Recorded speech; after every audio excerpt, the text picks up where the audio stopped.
Hello students, welcome to इंजी फार्म। आज हम पढ़ेंगे फार्माकोकाइनेटिक मॉडल के एडवांटेजेस और डिसएडवांटेजेस। पिछली वीडियोस में हम ये पढ़ चुके हैं कि फार्माकोकाइनेटिक्स क्या होता है, फार्माकोकाइनेटिक मॉडल क्या होता है, फार्माकोकाइनेटिक के मॉडल के टाइप क्या होते हैं, कंपार्टमेंट मॉडल क्या होते हैं, कंपार्टमेंट मॉडल के टाइप क्या होते हैं। ये सब हम पिछली इस वीडियो में पढ़ चुके हैं। इस वीडियो में हम फार्माकोकाइनेटिक मॉडल के एडवांटेजेस और डिसएडवांटेजेस पढ़ेंगे। चलिए शुरू करते हैं। हमारा पहला एडवांटेज है they give a visual representation of various rate process. मतलब हमको इस मॉडल की मदद से एक विजुअल रिप्रेजेंटेशन मिल जाता है। किसका? रेट प्रोसेस का। किस चीज का? ड्रग डिपोजिशन का। क्योंकि हम इसकी वजह जान पाते हैं कि वो जो एब्जॉर्प्शन की प्रोसेस में कितना ड्रग लॉस हुआ, मेटाबॉलिज्म के प्रोसेस में कितना ड्रग लॉस हुआ, एलिमिनेशन डिस्ट्रीब्यूशन की प्रोसेस में कितना ड्रग हमारा डिपॉजिट हुआ बॉडी में, किस किस जगह हुआ। तो इसकी वजह से हम जान पाते हैं, क्योंकि इसमें ग्राफ बनते हैं, एक विजुअल रिप्रेजेंटेशन हमको मिल जाती है। सेकंड पॉइंट है इसका, they provide various rate constant required to describe these processes. इसका मतलब क्या हुआ? हमको फार्माकोकाइनेटिक मॉडल जो है वो बहुत सारे रेट कांस्टेंट प्रोवाइड कराता है, जिसकी मदद से हम ये सारी प्रोसेस को करा पाते हैं, सारे इक्वेशन बना पाते हैं, सारी वैल्यूज निकाल पाते हैं। जैसे कि अब रेट कांस्टेंट कौन कौन से हो गए? The rate constant of absorption, rate constant of deposition, sorry rate constant of distribution, rate constant of elimination, rate constant of metabolism.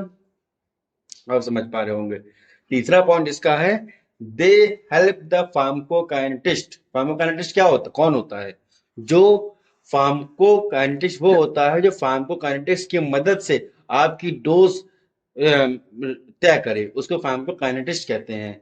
तो फार्माकोकाइनेटिक्स की फार्माकोकाइनेटिक मॉडल हेल्प करते हैं किस चीज के लिए? डिफरेंशियल इक्वेशन को डिराइव करने के लिए।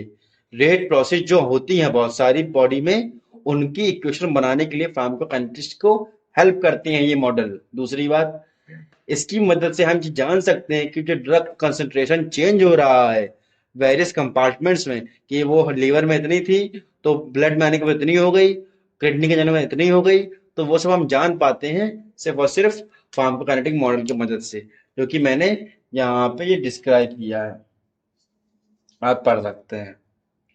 चौथा पॉइंट है, they help in determining drug concentration time profile. मतलब ये फार्माकोकाइनेटिक मॉडल जो है वो ये भी हेल्प करता है कि ड्रग की concentration with respect to time हम निकालते हैं, आपको पता ही है, हमने बता चुके हैं आपको। तो जो ड्रग की कंसंट्रेशन है टाइम के रिस्पेक्ट में, उसकी भी आपकी पूरी जानकारी निकालते हैं। कितनी कंसंट्रेशन कितने टाइम में लॉस होती है, कितनी कंसंट्रेशन कितने टाइम में मेटाबोलाइज होती है, कितने कंसंट्रेशन कितने टाइम में डिस्ट्रीब्यूट होती है। किसमें? Under normal physiological as well as pathological condition में। मतलब फिजियोलॉजिकल और जो पैथोलॉजिकल कंडीशन है नॉर्मल है, तब वो डिसीज है उसके लिए नहीं निकालना, हम नॉर्मल कंडीशन में निकालते हैं। पांचवा पॉइंट है हमारा, they are also use in the development of dosage regiments. Regiment मतलब क्या होता है? रेजिमेंट मतलब होता है किसी तरह की कोई थेरेपी, एक एक पर्टिकुलर, मतलब आपने डाइट चार्ट बना दिया किसी का, उसको कहते हैं रेजिमेंट। पूरे पॉइंट का मतलब क्या है? इस फार्माकोकाइनेटिक मॉडल का हम यूज करते हैं डेवलपमेंट ऑफ डोसेज रेजिमेंट। मतलब हम जो डोज डिसाइड करते हैं, डोज का एक चार्ट बनाते हैं, डाइट चार्ट, एक तरीके से डोज की पूरी थेरेपी बनाते हैं। तो वो कैसे बनाते हैं? Due to the help of pharmacokinetic model. ये होगा इसके एडवांटेजेस। अब क्या बोलते, हम अब डिसएडवांटेज के बारे में बात करने जा रहे हैं। हाँ, अब हम डिसएडवांटेज की तरफ आ गए हैं। तो डिसएडवांटेज, अब फार्माकोकाइनेटिक के आपने एडवांटेज पढ़ लिए, जो एडवांटेज है वही यूज है उसके। तो आपने फार्माकोकाइनेटिक सब कुछ पढ़ लिया, अब आपको कुछ डिसएडवांटेज समझ में आ रहे हैं? नहीं समझ में आ रहे? समझ में तो आपको ये आ रहे होंगे कि यहाँ पे हर चीज एजप्शन ही तो है।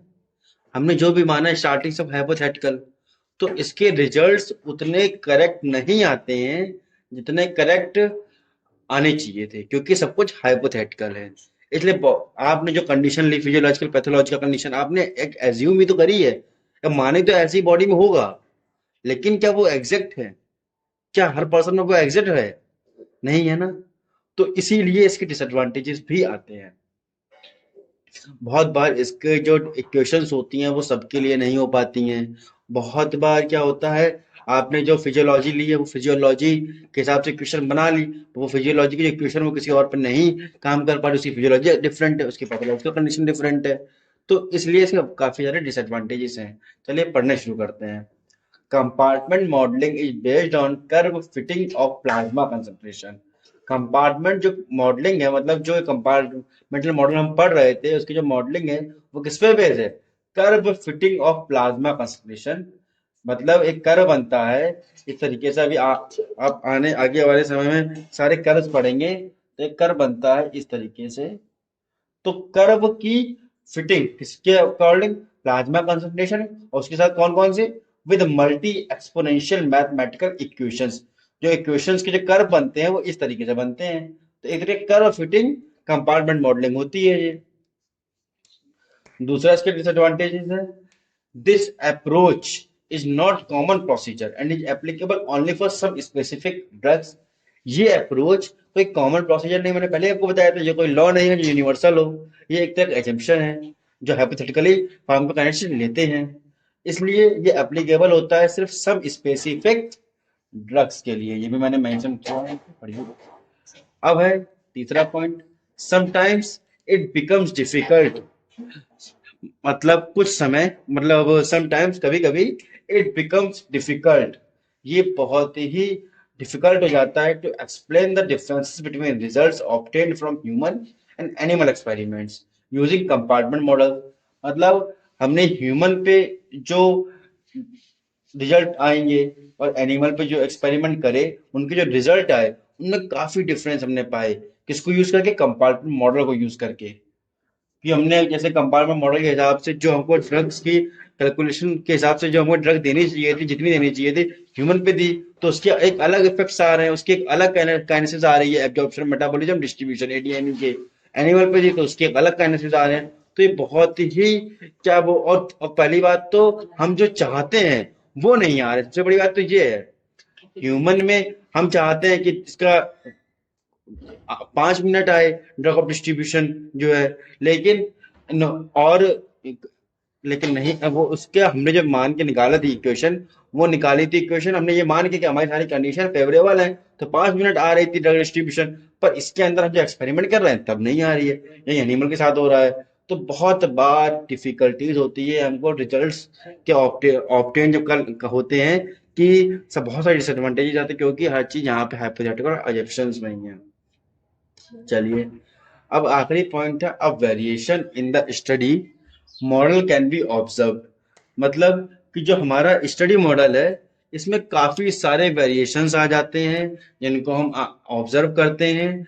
तो इसके लिए कभी कभी तो इसके हमेशा रिजल्ट सही आ रहे हैं, पर कभी कभी परिणाम अच्छे नहीं होते हैं। क्यों नहीं होते हैं? क्योंकि ये भी हम आपको बता चुके हैं पहले आने वाली जितनी वीडियोस में मैंने बताया है कि फार्माकोकाइनेटिक मॉडल एक तरह का एजम्पशन और हाइपोथेटिकल है। ये कहीं तक काम भी करता है अगर जो कंडीशन हमने मानी थी वही कंडीशन पेशेंट के अंदर है तो।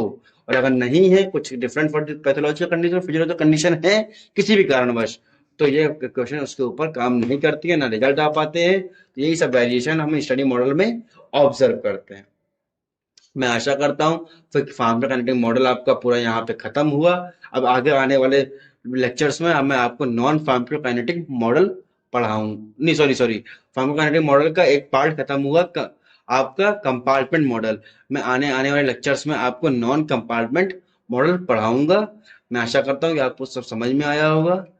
Thank you so much friend students, thank you for joining us.